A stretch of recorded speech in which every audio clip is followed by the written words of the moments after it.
Boa tarde a todos, estamos de volta. Para quem não me conhece, meu nome é Levi, sou aluno de doutorado aqui da entomologia. Como a Elo e as outras pessoas devem ter falado, vocês vão conhecer outros membros da comissão durante a semana. E eu vou continuar com vocês agora durante a tarde.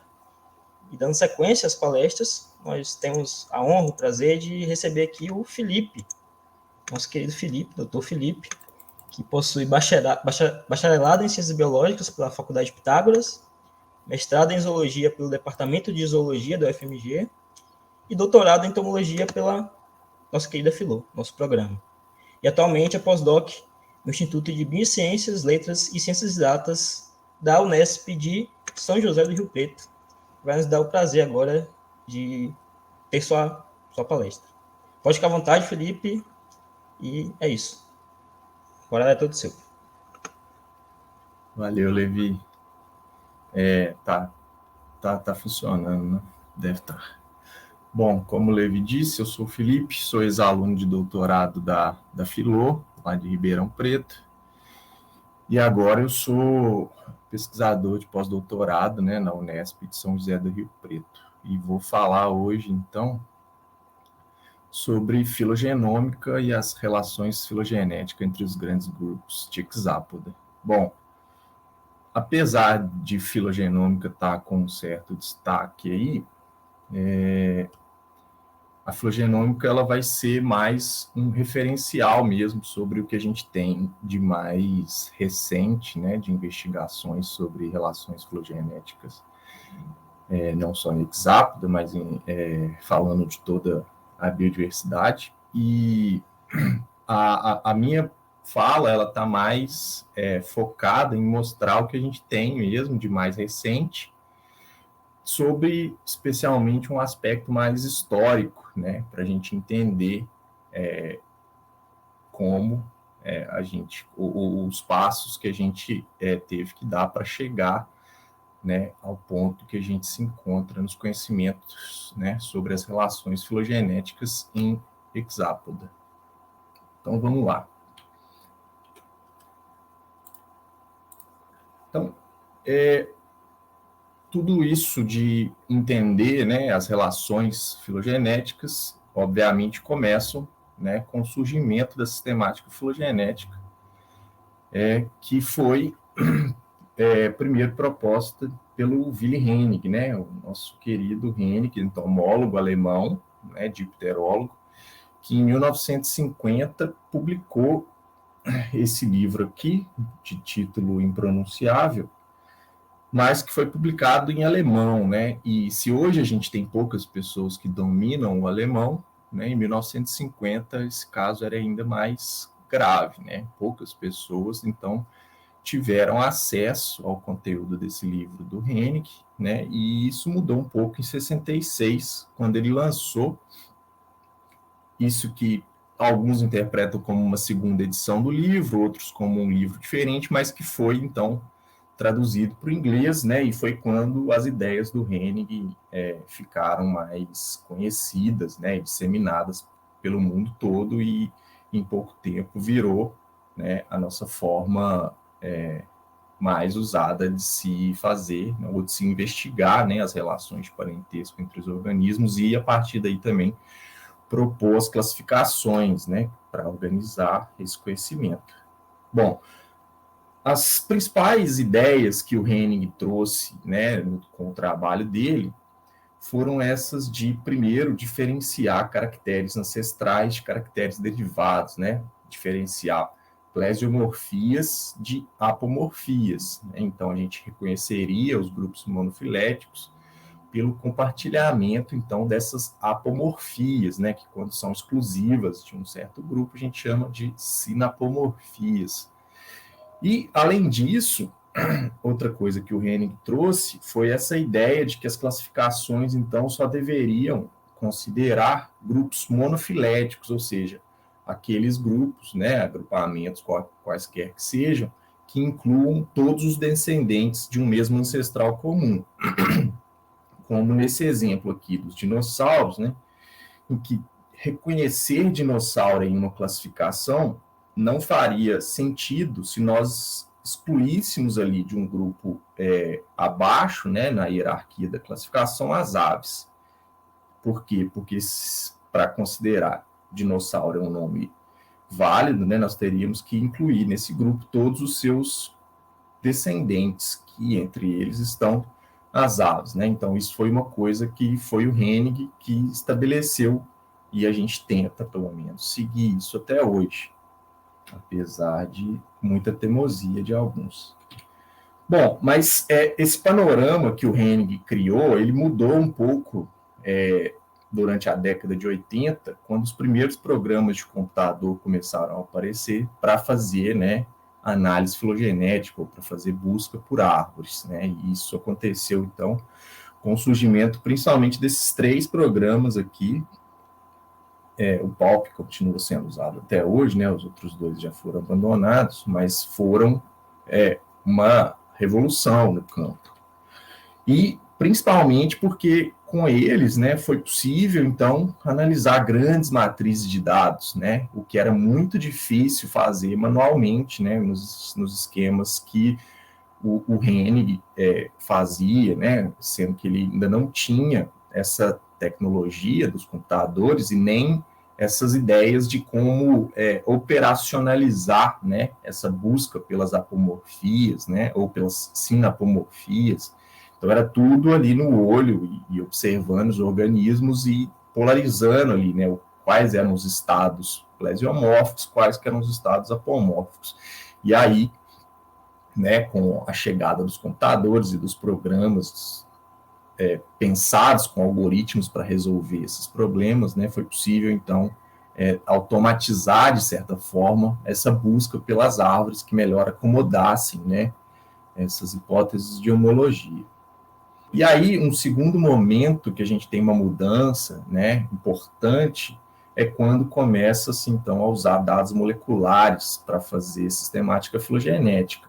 Essa aqui é apontada como a primeira árvore filogenética para hexápoda usando dados moleculares, né, que é de 89, e eles usaram, então, DNA ribossomal, já amplificado, usando a reação em cadeia da polimerase, a nossa famosa PCR, e depois, então, sequenciando com o sequenciamento Sanger, né, que é chamado sequenciamento de primeira geração. Mas nessa época, lá na década de 80, o estudo era feito de uma forma muito rudimentar, né, muito trabalhosa e muito cara. Então, é por isso que a gente tinha só poucos terminais incluídos nessa análise. E aí, já aqui, durante a década de 2000, né, sai esse trabalho aqui, que foi o primeiro, então, que usou, né, dados de multilocos, ou seja, de várias regiões diferentes do DNA, né, e a partir daí, então, a gente começa a ter dados do DNA mitocondrial, do DNA nuclear e do DNA ribossomal sendo usados aí, né, para fazer para produzir as árvores, né, e fazer sistemática filogenética. E aqui a gente já tem novas tecnologias que facilitaram, então, né, essas reações em cadeia da polimerase. Então, a gente já tem tecnologias que facilitam, né, a realização desses experimentos, e o sequenciamento Sanger também evoluiu, né, com máquinas ficando um preço mais acessível, mais pessoas tendo acesso. E então, na década de 2000, a gente tem, no início da década de 2000, a gente tem essa revolução com mais gente usando dados moleculares para fazer sistemática filogenética.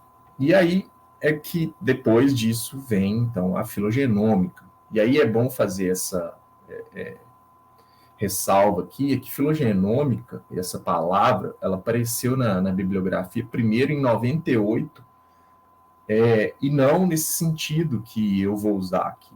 Quando essa palavra surgiu primeiro, a ideia era que a gente devia estudar famílias gênicas ou evolução de regiões específicas do genoma, né, fazendo árvores dessas regiões para entender, né, a origem de certas famílias gênicas e como elas evoluíram ao longo do tempo. E não os organismos, né, que carregam essa informação no seu genoma. E é daí que veio o primeiro uso dessa palavra. Mas aqui a gente vai usar filogenômica do jeito que ela é mais usada atualmente, que é essa ideia de sistemática filogenética usando dados em larga escala, né? Em escalas que chegam a tamanhos de genomas inteiros, às vezes. E que geralmente esses dados são produzidos a partir de sequenciamento de segunda ou de terceira gerações, né? E então, essa filogenômica, né, que é a filogenética usando dados em larga escala, ela então se inicia nos anos de 2010, com a popularização e o maior acesso, né, aos sequenciadores Illumina, né, que são os chamados sequenciadores de segunda geração, mas agora, né, já na década de 2020, talvez até alguns anos antes da gente entrar na década de 2020, a gente já começou a ter estudos de filogenômica usando sequenciamento de terceira geração, né, que são sequenciadores que produzem leituras longas, né, que em uma leitura só se sequencia um cromossomo inteiro, o que era impensável há 10 anos atrás. Mas quando a gente fala, então, de filogenômica de hexápoda ou de insetos, né, a gente está falando quase sempre de uma era pré e pós a publicação desse trabalho aqui. Muitos já devem ter visto essa árvore, ela é bastante famosa, né? E esse aqui é o famoso trabalho do Mizoff e colaboradores 2014. E esse trabalho ele é um divisor de águas, porque não só porque eles usaram, né, uma amostragem de táxons incrível, né, que incluiu todos os grandes grupos de hexápoda, mas também porque eles usaram o que a gente tinha de mais avançado, né, pensando assim, em tipo de dados disponíveis, né, eles usaram os transcriptomas, né, que são os genes que estão se expressando, né, são obtidos através da extração de RNA, né, então isso é um dificultador, porque você precisa ter os indivíduos vivos ali na hora e colocá-los na solução recomendada para preservar esse RNA, né, o RNA é uma molécula muito fácil de degradar, então, mas, apesar dessa dificuldade, esse é a melhor forma, assim, para se investigar, especialmente essas relações de parentesco muito antigas. Por isso, então, que o trabalho do Mizoff é tão importante e, geralmente, quando eu estiver falando sobre os achados, né, da filogenômica para os grandes grupos, eu vou estar mostrando, então, talvez pedaços dessa árvore aqui, ou, então, trabalhos que foram publicados depois. Mas, apesar disso, né, a gente, mesmo antes de ter acesso aos dados moleculares, a gente já tinha hipóteses de como esses grandes grupos de hexápodas se relacionam, né? A gente pode dizer que desde a publicação da Origem das Espécies pelo Darwin, a gente vem tendo pessoas que estão tentando representar ou entender essas relações de parentescos, né? E não é diferente com hexápoda. Então, essa aqui é a primeira árvore que a gente tem notícia de que foi desenhada, né, para representar as relações de parentesco entre os hexápoda, né, foi publicado pelo Borner em 1904, como vocês podem ver, o título está alemão, isso quer dizer que eu não li esse artigo, mas eu tive acesso a ele através desse outro artigo que está mostrado aqui embaixo, que é um artigo muito legal, que fala um pouco sobre a história, né, de como a gente avançou nesse entendimento.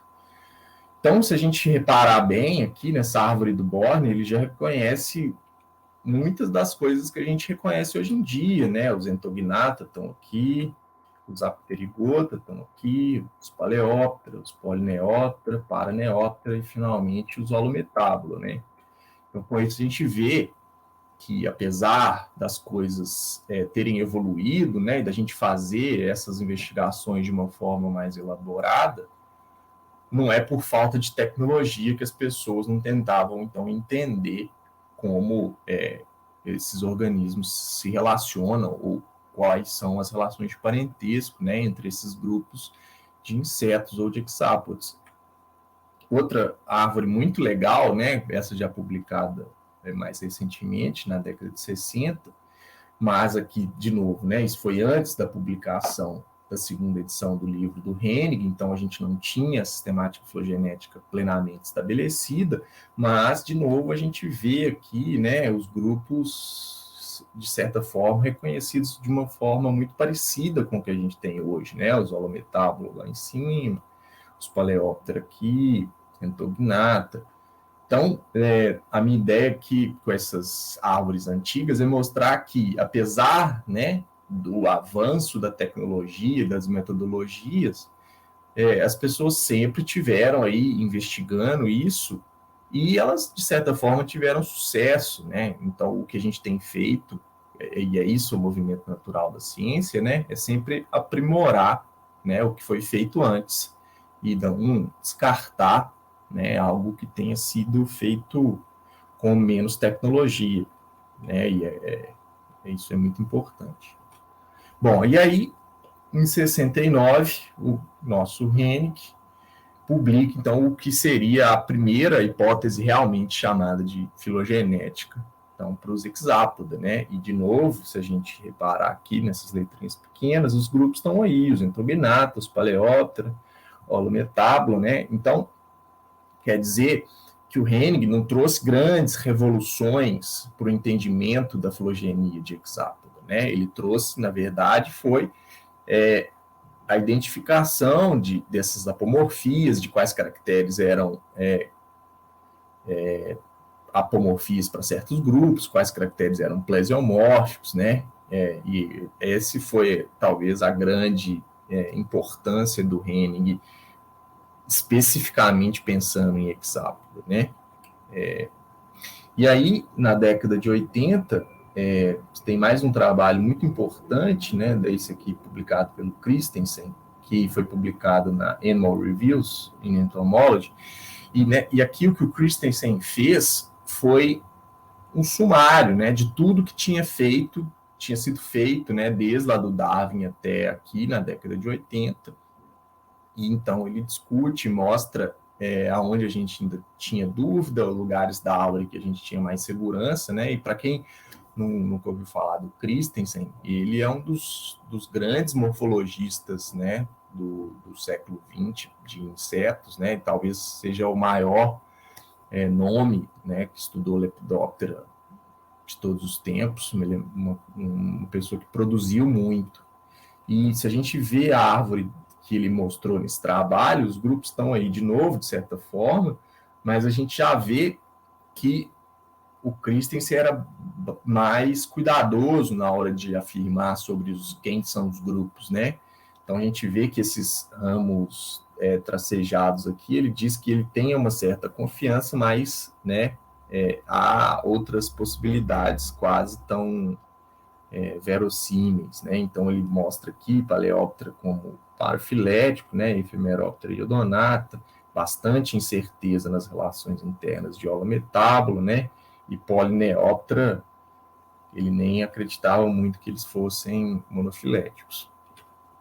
E aí a gente chega, então, já beirando os anos 2000, nessa época em que a gente começa a produzir, então, grandes matrizes de dados, né?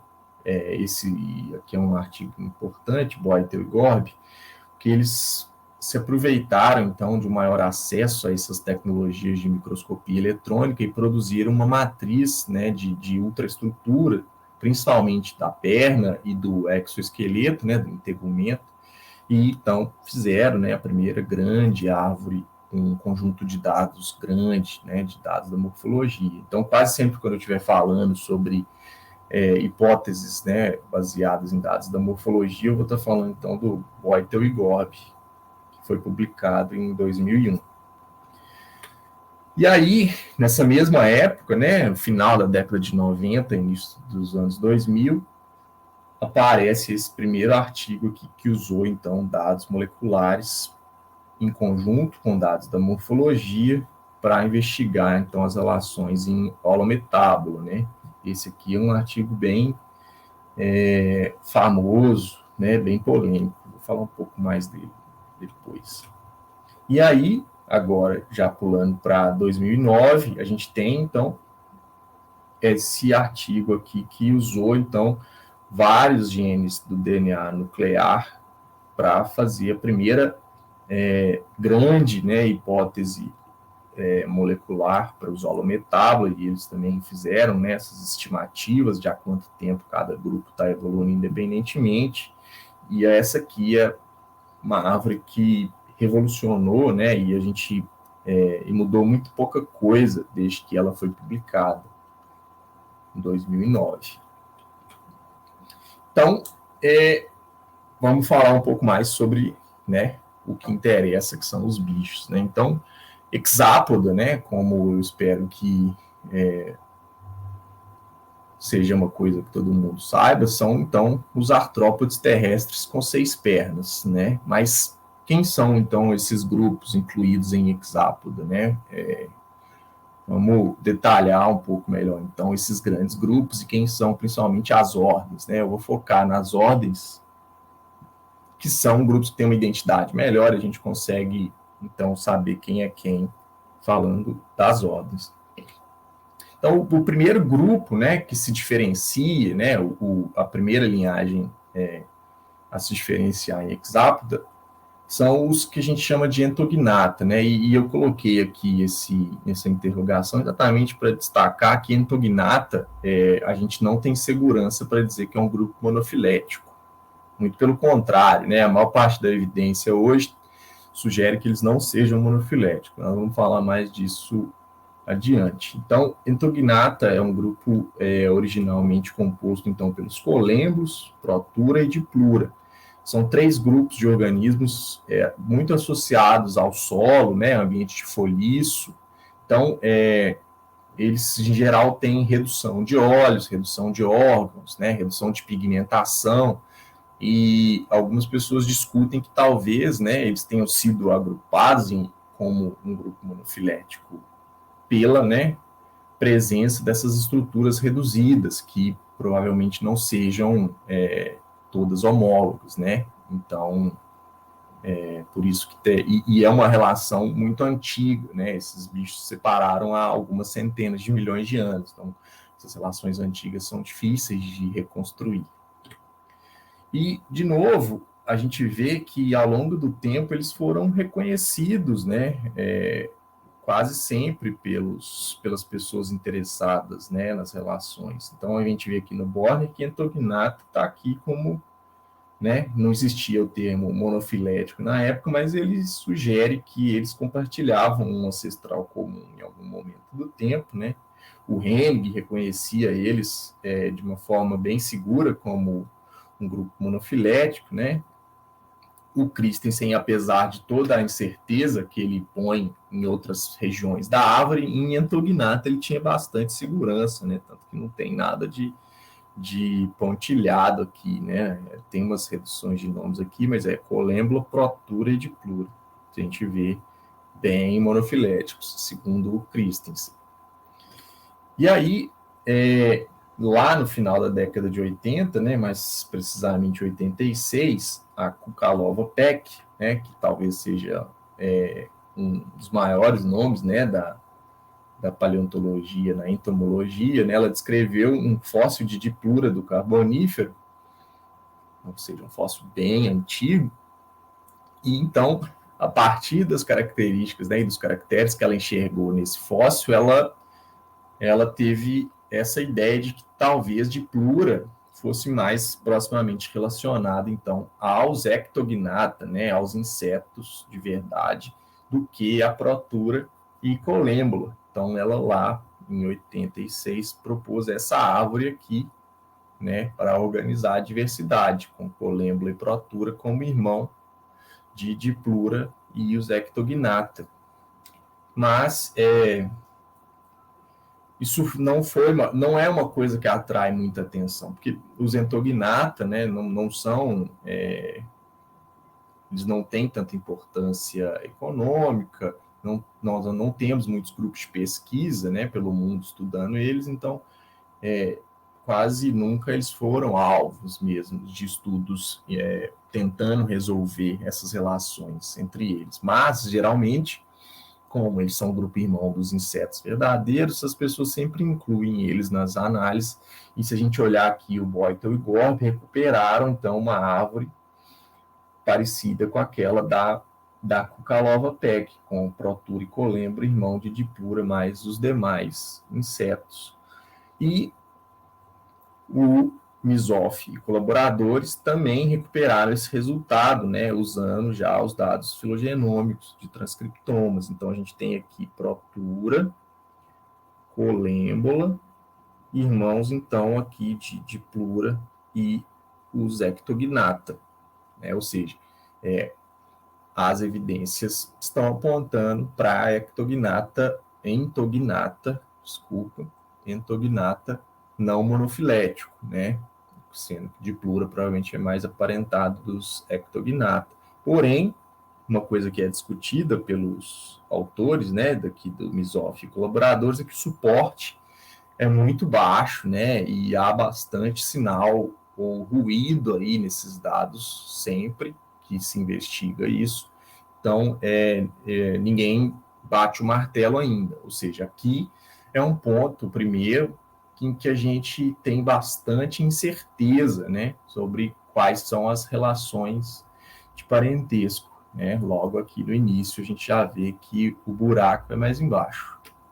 Mas isso é completamente compreensível, tendo em vista aqui, como a gente pode ver, que esses bichos estão evoluindo independentemente há mais de 450 milhões de anos, né? E isso torna a reconstrução dessas relações extremamente desafiadora.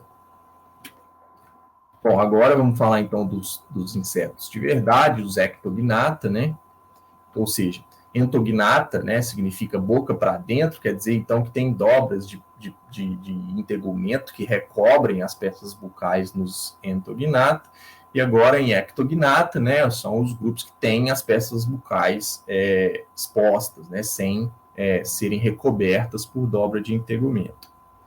Então, o primeiro grupo que se diferencia aqui são os arqueognata, né, esses bichinhos simpáticos aqui, chamados de traças saltadoras, e esses são um caso de sucesso, eu diria assim, para a sistemática filogenética, porque quase sempre, né, esse foi apontado como o primeiro grupo a se diferenciar, né, o grupo que era irmão dos demais insetos, né, e o que a gente vê aqui na árvore do Hennig, é assim que ele representa, na árvore de 69, e no Mizoff e colaboradores, né, o importante trabalho de transcriptômica, eles estão aqui, né, arqueognata, então, como, de novo, irmão dos demais, né, dos demais ectognatos.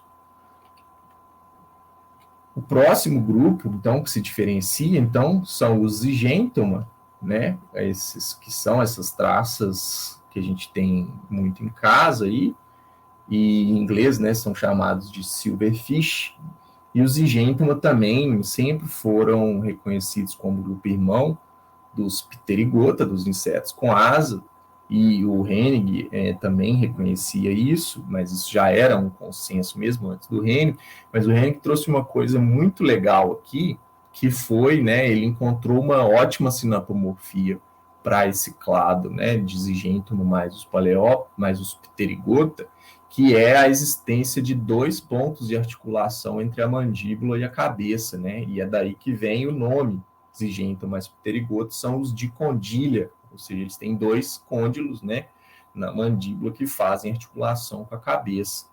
Então, se a gente vê aqui no Mizoff, de novo, né, ele tinha, acho que 3 terminais de zigentoma, e eles são irmãos, então, dos pterigota, né, dos insetos com asas.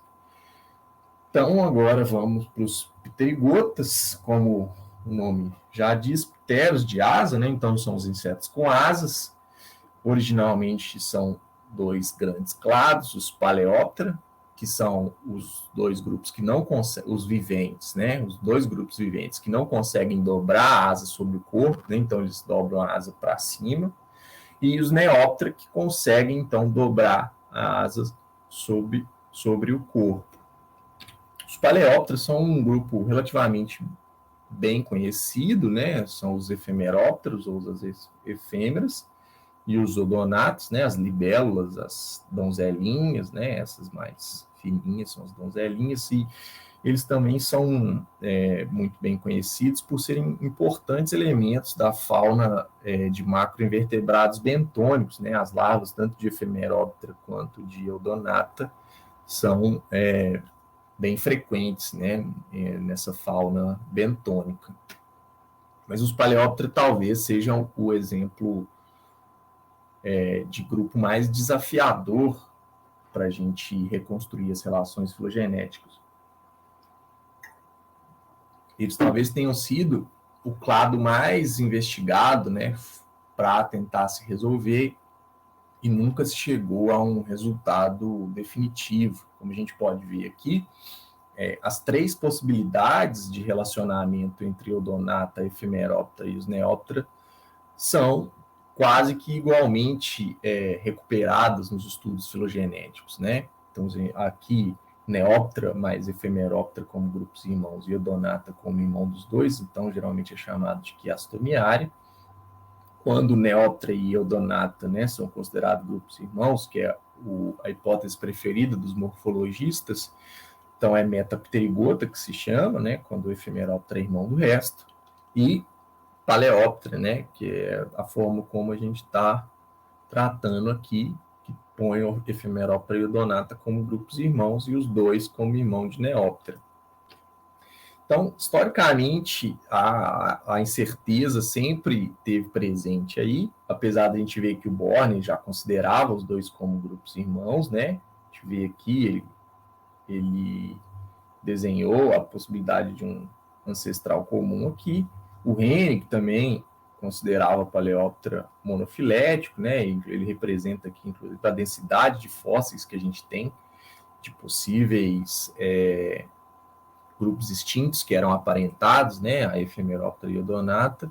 Já o Christensen, como um morfologista, preferia Metapterigota, né? Com Odonata, irmão dos Neoptera, e Ephemeroptera como irmão de todo mundo. Só que se a gente avança já para os anos 2000, com os trabalhos mais elaborados, ainda de morfologia, a gente vê que esse é realmente uma área da árvore bem desafiadora. Então, o Boytel e Gorb recuperaram, né, Metapterigota, Odonata, irmão dos Neoptera, mas esse outro trabalho aqui, que usou caracteres da cabeça, né, desses bichos, recuperou Paleóptera como monofilético. E esse aqui é um caso que a gente não pode dizer que é disputa entre grupos de pesquisa diferentes, porque são o mesmo grupo. Se a gente vê, o Boytel está aqui como autor, né? É o primeiro autor desse e um dos autores sêniores desse outro aqui. Para quem não sabe, o Boytel talvez seja o maior morfologista de hexápoda vivo hoje, é um alemão. Está em todos os grandes trabalhos de filogenética de insetos. E em 2018, esse pessoal que é do mesmo grupo que publicou o trabalho Misoff Colaboradores, eles aumentaram a amostragem de Paleóptera para tentar resolver um problema que tinha ficado como bem incerto em Misoff e Colaboradores 2014, que foi, né, se Paleóptera é ou não monofilético. Né? E eles recuperaram aqui, como a gente vê, Paleóptera como monofilético em quase todas as análises filogenéticas, só que quando eles fizeram testes de hipótese, né, que são uns testes bem complexos, que meio que escrutinizam o conjunto de dados, perguntando para regiões diferentes do conjunto de dados quais das hipóteses é mais suportada, e a gente vê que Paleóptera e Quiastomiária foram quase que igualmente suportadas, né, por esses dois diferentes subconjuntos do grande conjunto de dados quando perguntados, né? E a gente vê que Metapterigota foi o menos suportado dos três e, por incrível que pareça, né, parece piada, mas a hipótese preferida dos morfologistas foi a menos suportada. Mas a gente continua, então, sem segurança para dizer, né, quais são as relações reais ou as mais suportadas aqui. né? Porque a gente vê que as análises filogenéticas suportam Paleóptera, mas os testes de hipótese, né, tanto aqui nesse trabalho quanto no trabalho de Misoff, não foram conclusivos. Bom, o próximo grupo, então, é um dos que eu acho mais legais, apesar de eu estudar os holometábulos, eu gosto bastante dos polineópteros, são grupos pouco estudados em geral, né? E Polineóptera hoje é composto, então, por essas 9 ordens aqui: Zoráptera, Plecóptera, Phasmatode, que são os bicho-paus, as tesourinhas, Dermaptera, né, os grilos e gafanhotos, Ortóptera, Mantophasmatode, que é a última ordem que foi descrita, né, foi descrita há poucas décadas atrás, Grilobatode, que é uns bichos estranhos do gelo lá, Mantode, que são os louva-a-Deus, e Blatode, né, que são as baratas e os cupins, e eu vou contar melhor essa história para vocês agora.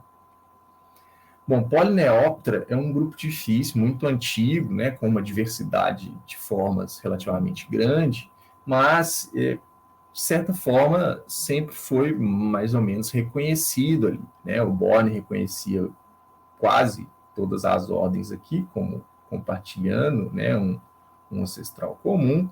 O Hennig reconhecia com um nome um pouco diferente, né, Paurometábulo, então ortopteromorfa, ainda não usava Polineóptera, mas que a gente consegue ver quase todas aqui, né, e os relacionamentos entre elas, de certa forma, parecidos com o que a gente tem hoje.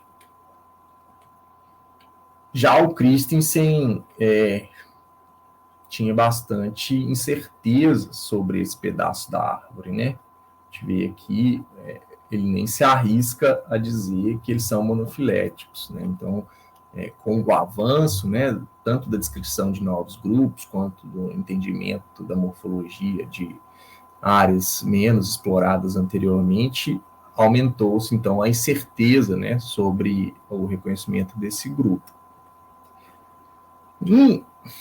Claro, dentro de Polineóptera, de que nunca se teve muita dúvida sobre ser ou não monofilético, foi os Dictyoptera, né, que originalmente, então, era composto por 3 ordens, né, originalmente Blatode, Isóptera e Mantode, a gente vê aqui no Beutelgorg, e de novo no Hennig, né, o Hennig já reconhecia que Blatode, né, colocava Isóptera e Blatária, né, a forma como ele chamava as baratas nessa época, como juntos, né, e isso se deve principalmente a essas 2 sinapomorfias do grupo, que é uma perfuração no tentório e o uso de oteca para proteger os ovos, né? O tentório é uma estrutura da cabeça desses bichos que esses foram os melhores desenhos que eu achei, mas mesmo assim ainda são ruins. Aqui a gente tem a parte anterior da cabeça e aqui a parte posterior. Então esse aqui é o tentório, é um tentório convencional, né? Sem nenhuma perfuração, e esse aqui é um tentório de Dictyoptera, então a gente vê que tem sempre, né, essa perfuração aqui no meio, que é por onde passam estruturas de tecido mole, né? Então, graças a esses dois caracteres, os Dictyoptera, né, os Mantode, as baratas e os cupins sempre foram interpretados como um grupo monofilético. Mas, lá desde 1934, com a publicação desse artigo aqui, quando esse cara estava interessado, então, na biota do trato digestivo das baratas criptocércicos. Para quem não conhece, criptocércico é um grupo de baratas que é social, né? Eles têm sobreposição de gerações, tem cuidado parental. E aí, quando esse cara ele estudou, né, essa biota do trato digestivo de criptocércicos, ele viu que os micro-organismos digestores de matéria vegetal que estavam ali só eram conhecidos até então do trato digestivo de Isóptera, né, de cupins. Então, ele sugeriu que isso seria uma evidência de que eles compartilhavam um ancestral comum. recente, os criptocercos e Isóptera, né? E isso se confirmou quando esse artigo aqui saiu, em que os caras fizeram uma mega filogenia desse grupo usando dados moleculares. Então, a gente vê o nome aqui, é a morte de uma ordem, né? Então, eles veem que, na verdade, cupim é um grupo especializado de baratas, e se a gente reconhecesse Isóptera como uma ordem, né, em hexápodo, a gente estaria deixando, então,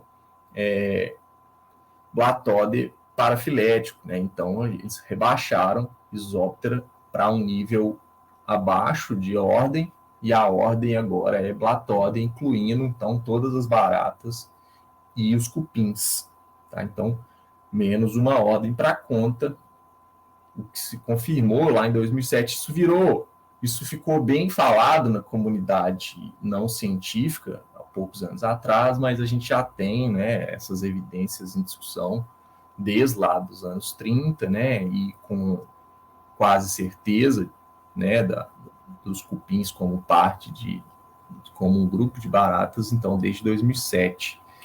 E isso se confirmou depois, então, com os trabalhos de filogenômica, né? Primeiro com o Misoff em 2014, e depois com esse trabalho aqui do mesmo grupo, né? Só que agora um trabalho focando nos polineópteros, que foi publicado em 2019, já nem se usa, né, Isóptera aqui.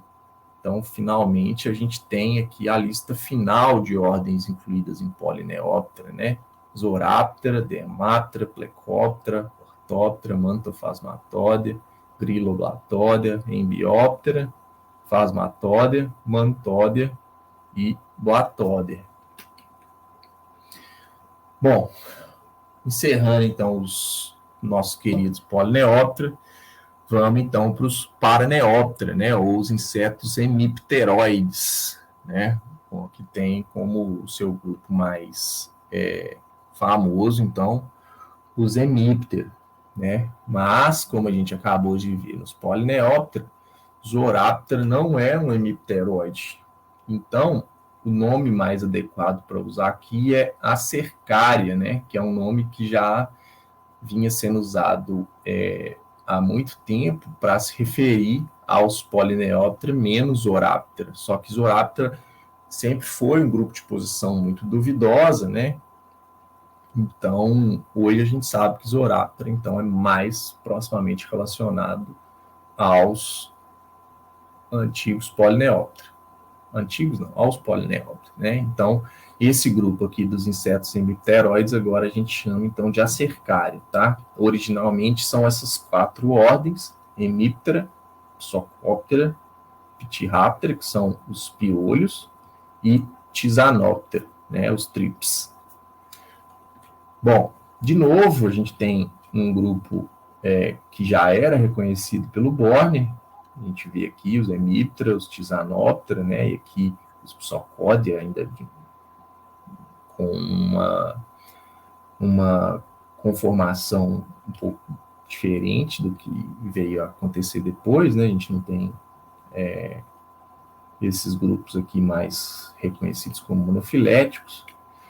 E aí a gente vê aqui no Hennig, né? Então o nome Paraneóptera era usado pelo Hennig para falar dos Acercária mais Zoráptera, né? A gente vê aqui Zoráptera era o último.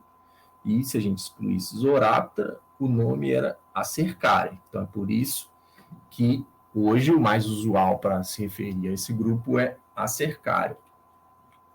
Bom, o Christensen, né, reconhecia eles então como monofiléticos. A gente vê aqui, ele reconhecia Zoráptera como grupo irmão dos Acercária, mas com o tracejado aqui, que quer dizer que ele tinha uma certa dúvida, né, sobre a posição de Zoráptera.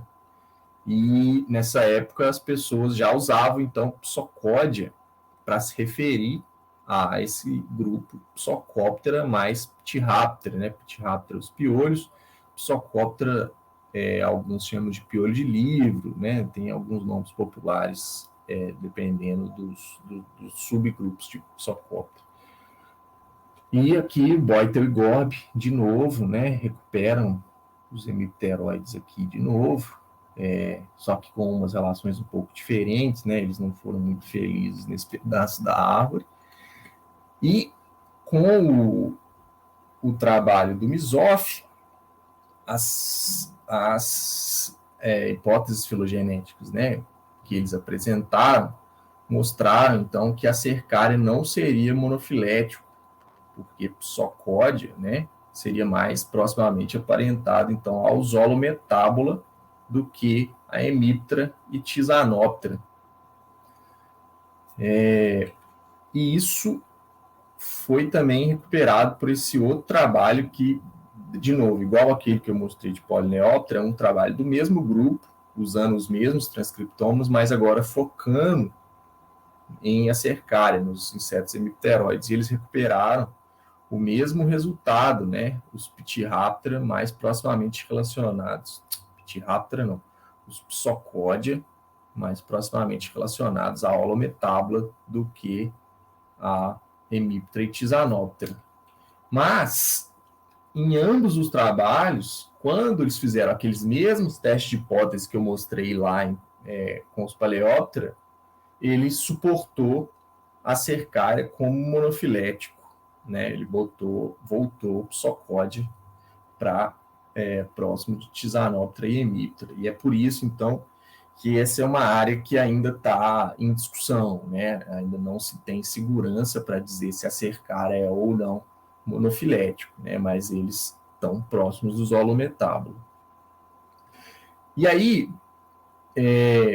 Psocódia, né? Eu deixei de usar Ptyraptera e Psocóptera e passei a usar Psocódia sem entrar em detalhes, porque esse é um caso interessante de mais uma ordem que morre, né? E isso começou lá em 85, com a publicação desse trabalho aqui. Esse cara estava interessado em Ptyraptera, né, nos piolhos, mas ao fazer uma análise filogenética, incluindo, né, os Psocóptera, que eram o grupo mais proximamente relacionado até então, nessa análise, nesse estudo morfológico, ele viu que, na verdade, as pulgas, os piolhos, sempre saíam como um grupo interno de Psocóptera.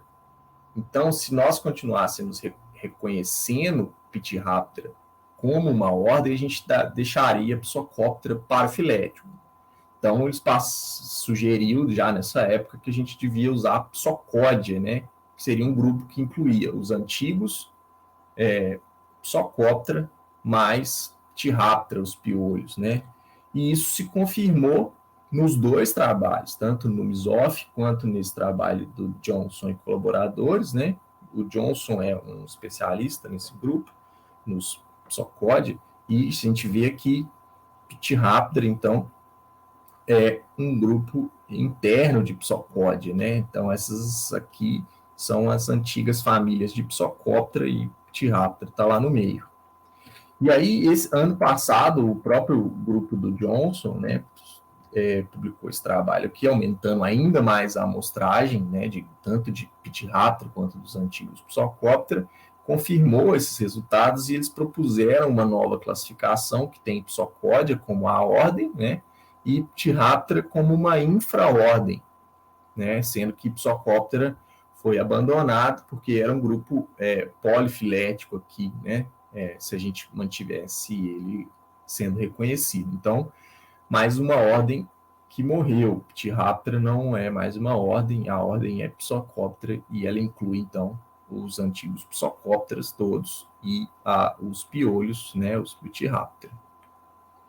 Bom, agora, finalmente, em holometábola, né, os mais famosos dos insetos e os mais diversificados de todos, né, e aqui estão os Hymenoptera, os Strepsiptera, Coleóptera, Mecóptera, Siphonatra, que são as pulgas, Diptera, Neuróptera, Raphidióptera, Megalóptera, Lepidóptera e Tricóptera.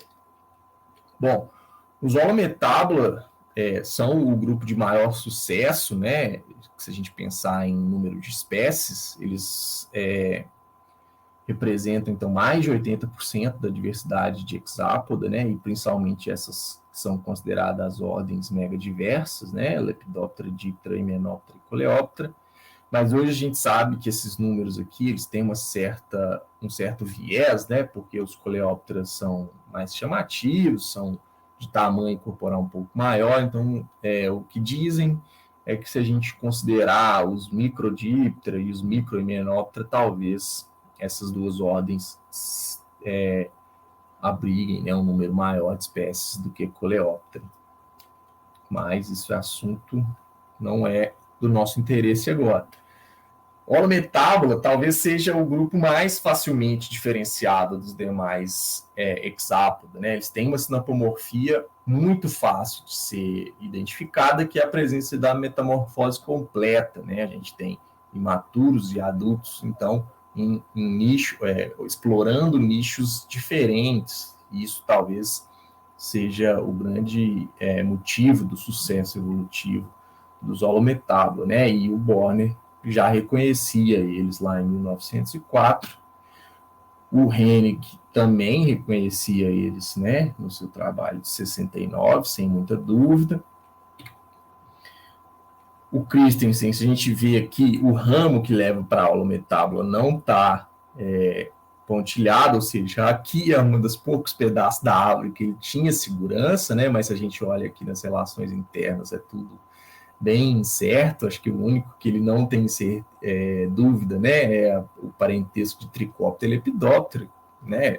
É até difícil de diferenciar Trichoptera de Lepidoptera muitas vezes, então aqui é um pedaço que não tem dúvida. E uma coisa muito legal aqui dentro de holometábula é que, apesar dessa falta de segurança sobre as relações internas de holometábula, dois grupos sempre foram reconhecidos aqui, né? Os Mecoptérida, que inclui Lepidoptera e Trichoptera, mais Diptera e Mecoptera, e os Neuroptérida, né? Com Megaloptera, Raphidioptera e Neuroptera.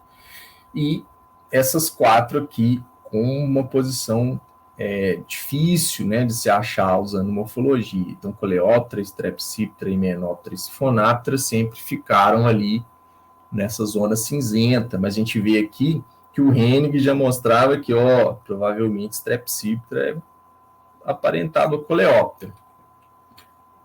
E é nesse contexto que surge uma das histórias mais famosas, né, da sistemática em hexápoda, que é o chamado problema Strepsiptera. Os Strepsiptera são um grupo bem peculiar, né, que tem os machos com o segundo par de asa, né, bem desenvolvido, o primeiro par de asa modificado em halteres, e as fêmeas são sésseis, né, são endoparasitas de outros insetos, principalmente de Hymenoptera e de Heteroptera. E Strepsiptera, o Christensen que criou essa palavra, problema Strepsiptera, mas não pensando que eles teriam uma posição bizarra, né? A dúvida do Christensen era, ele fala que Strepsiptera são um enigma, mas ele fala, será que eles são meramente um grupo autoapomórfico de besouros? Ou seja, será que eles são um grupo interno de Coleóptera? E aí a hipótese contrastante dele é que, se eles não pertencerem a Coleóptera, ou se eles não forem um grupo interno de Coleóptera, eles devem ser, então, o seu grupo irmão. Ou seja, o problema de Strepsiptera é só uma dúvida de se Strepsiptera era um grupo especializado de besouros ou era grupo irmão dos besouros, né? E a gente vê aqui o Hennig também apontava para essa direção. Mas aí, em 94, aparece, então, essa carta aos editores da Nature, em que esses caras aqui sugerem que os halteres de Strepsiptera, né, que estão no primeiro par de asa, e os de Diptera, que estão no segundo par de asa, seriam homólogos, e que essa posição diferente se dava por uma transformação dos genes homeóticos, né, os famosos genes OX. Mas foi só isso até aqui, nesse momento. Eles só mandaram uma carta falando que algumas análises filogenéticas apontaram isso, mas não mostraram a árvore, não mostraram os dados, nem nada. Isso só apareceu em 97, né? Com aquele artigo que eu mostrei lá no início, como o primeiro que usou sequências de DNA para investigar as relações em holometábulo. E eles, então, usando parcimônia para analisar os dados, eles recuperaram Diptera e Strepsiptera como grupos irmãos, né? Eles chamaram de Altéria esse grupo. E nesse mesmo período, quase automaticamente após a publicação daqueles 2 artigos, saíram esses 2 aqui. Esse aqui também foi uma carta à Nature, em que os caras fazem um título legal, né? Será que ramos longos atraem moscas?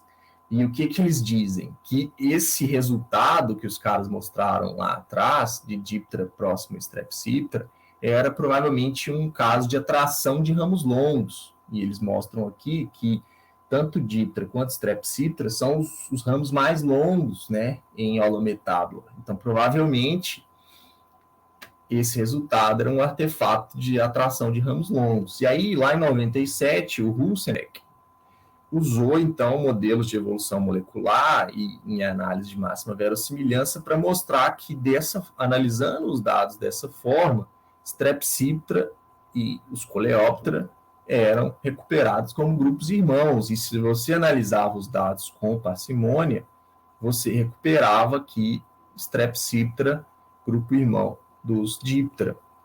E o título, de novo, um título legal do artigo, ele fala que será que a zona de Felsenstein é uma armadilha para moscas? E o que é a zona de Felsenstein?